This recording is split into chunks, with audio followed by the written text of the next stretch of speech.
everybody. Welcome back. We're diving into something pretty interesting today. Bird flu. But not just like, the regular bird flu. We're talking bird flu in pet food. Oh, wow. Yeah.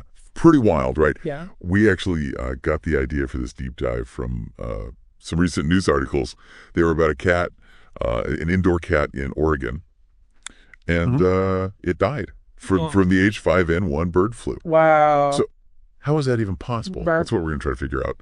So this whole thing started with a company in Portland called Northwest Naturals. They're owned by a bigger company called Marash Meats.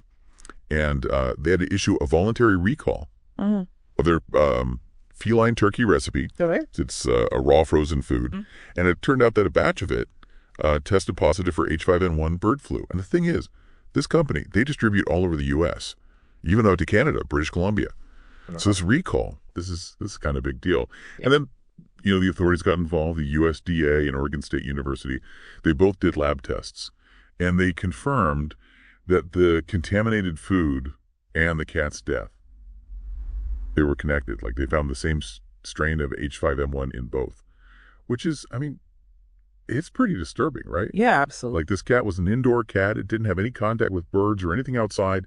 The food was the only possible source. Yeah. And yet it just makes you think, like, we trust these pet food companies, but what about the safety of these raw food diets, Yeah. I think this case, it really brings up an important point about this whole trend. Raw pet food is becoming more and more popular. Right. But the regulations, well, they haven't really kept up. We need stricter guidelines, more testing to be sure that these products are actually safe. Yeah. I've always been a little bit wary of those raw food diets myself, to be honest. Yeah. Sure, they sound more natural, but this case just shows how serious the risks can be. Exactly. Yeah. I think the situation is kind of a wake-up call for everyone. We can't just ignore the risks.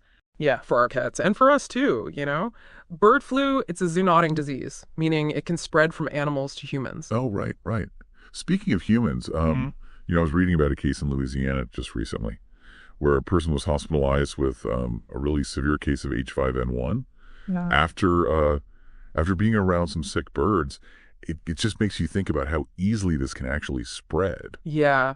It's definitely something to be aware of. Luckily, human-to-human transmission is still pretty rare, but it's not impossible. The CDC has reported 65 cases of bird flu in the U.S. just since April, so, it's definitely out there. Yeah. And the symptoms, well, they can be mild, fever, sore throat, headaches, but it can also get really serious. High fever, difficulty breathing. Some people even experience altered consciousness. Wow. Okay, so we've got this issue with pet food contamination. And the risk of bird flu spreading to people. What can pet owners actually do, like to protect themselves and their pets? Well, first of all, if you've got any of that recalled feline turkey recipe from Northwest Naturals, get rid of it. Right. Throw it away. Contact the store for a refund. Right. But I think more generally, it's about being informed, especially if you're thinking about a raw food diet for your pet. Do your research, know where the ingredients are coming from, ask about their safety practices. Yeah. And basic hygiene is crucial too. Wash your hands thoroughly after handling any pet food, especially raw meat. Right. It's better to be safe than sorry, Yeah, absolutely. I think that's a good reminder for everyone.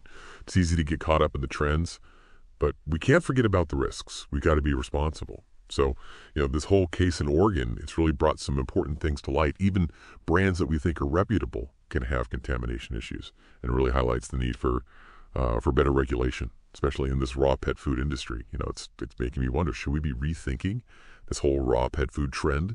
Is it really worth the risk? That's something for all of us to think about.